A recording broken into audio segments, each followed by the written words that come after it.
What's up, guys? I should have did a full video on this, but by the time I was done and I realized that there's not many videos on YouTube on how to change your coolant out on these EFI models, yfz450s. So I'm just gonna go over it real quick to show you how to do it so that you'll know how. And next time I change my coolant out, I'll do a full video on it to show you exactly how to do it. So first off, you want to take off all your plastics and your shrouds that go all right here to access your radiator.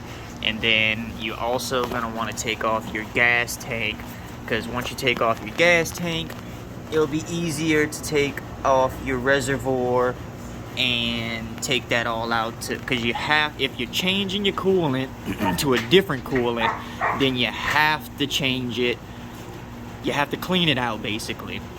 You can't just, if you have the green stuff in here that comes factory, you can't just put engine ice in it, which that's what I changed mine to. You have to take it all out and clean it out, make sure it's all good. So once you get your plastics off and everything, there's a bolt right here on your water pump. It's this bottom bolt. You can see that washer. That's how you know that's the drain bolt. So you take that off, you get a bucket and all like that. It probably will make a mess. Once you drain all your coolant out, you gotta pop the radiator cap off. And once you pop that radiator cap off, be careful because it is pressurized. So once you pop that radiator cap off, this, when it's draining, it will shoot out at you. So just be careful with that and watch that. And when you're taking your radiator off, just you gotta undo all these clamps right here and right here, yeah, that one right there, and I think that's one bolt right here on this side, and then there's another bolt right there, and on the other side it's the exact same way, and that's how your radiator comes completely off. There's also this back here, this little plug that you gotta unplug too, and once you do that, your full radiator should be able to come completely out after you detach all of these little hoses.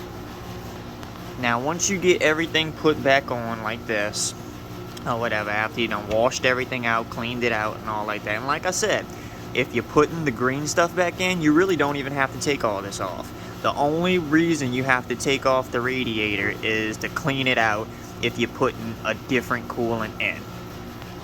So once you put your radiator back on, put your hoses back on, make sure all your drain plug bolt is all tightened and everything. Make sure you put your gas tank back on, make sure everything's all plugged in nice and right.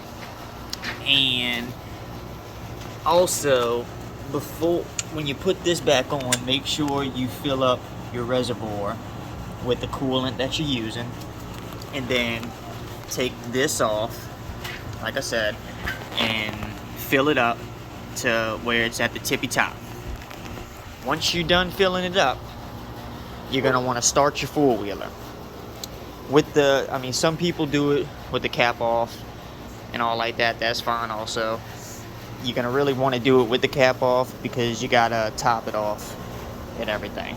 Once you start your four-wheeler, you're gonna see bubbles, basically.